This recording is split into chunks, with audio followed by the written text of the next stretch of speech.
Is it true that Vince wanted Ted to make a return as an in-ring performer in 2005 as the Million Dollar Man? This would have been around the time that he asked Arn, Steamboat, Mike, which is IRS, Fit Finley, and more. And if so, what were the plans for the character if you had said yes? Ted, do you remember that? I don't remember Vince ever asking me to come back as an in-ring talent. I mean, 19, let's see, what was it? Um, what year did he say that was?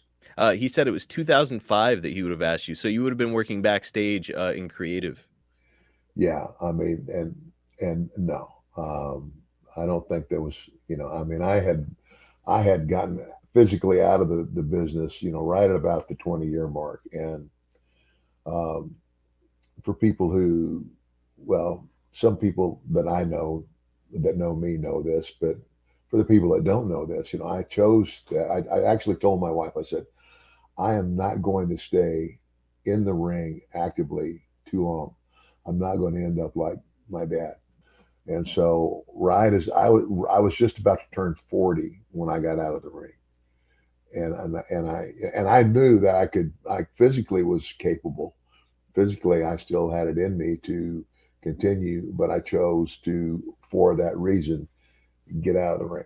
So, So despite your neck injury, you in theory could have continued working.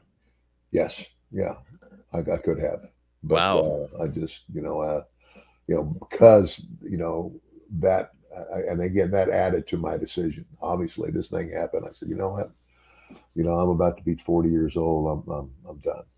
Well, So, let me ask you this: you took a bump not all that long ago with NXT. So I mean, with that being the case, was there any concern whenever you took that bump? Like, man, I could screw up my neck. no, no. The thing about, and again, it was one bump. Right? The reason that my neck got to be the way it was, and there's been other wrestlers too that have had the same thing.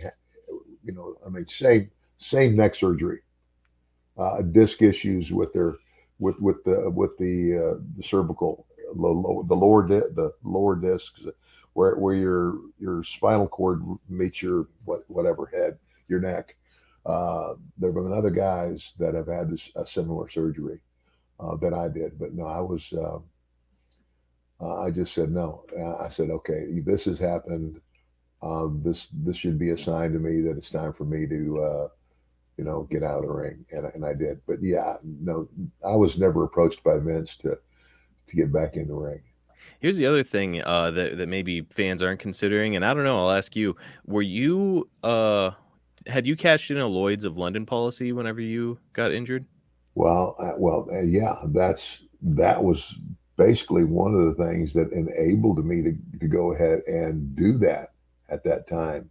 Right. And what was funny about that was, it's kind of like, and I'm trying to think who told me about Lloyd's of London, and I was like, wow, really?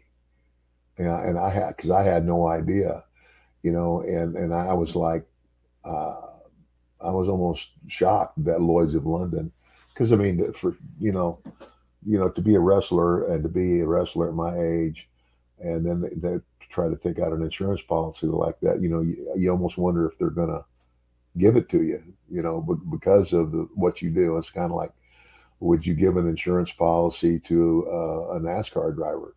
Or, Right.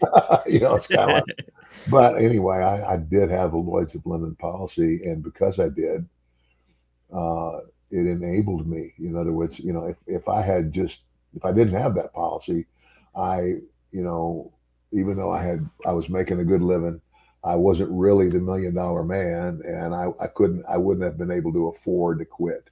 Right. You would have Yeah, had to keep going without yeah, that policy. exactly. Yeah, so, I mean, even if you had been asked to come out of retirement in 2005, you couldn't. You'd No, cashed in that Lloyd's of London policy, so yeah, you'd have to either pay that money you'd have to pay that money back in order to continue working. yeah, yeah, So, exactly. interesting question, though.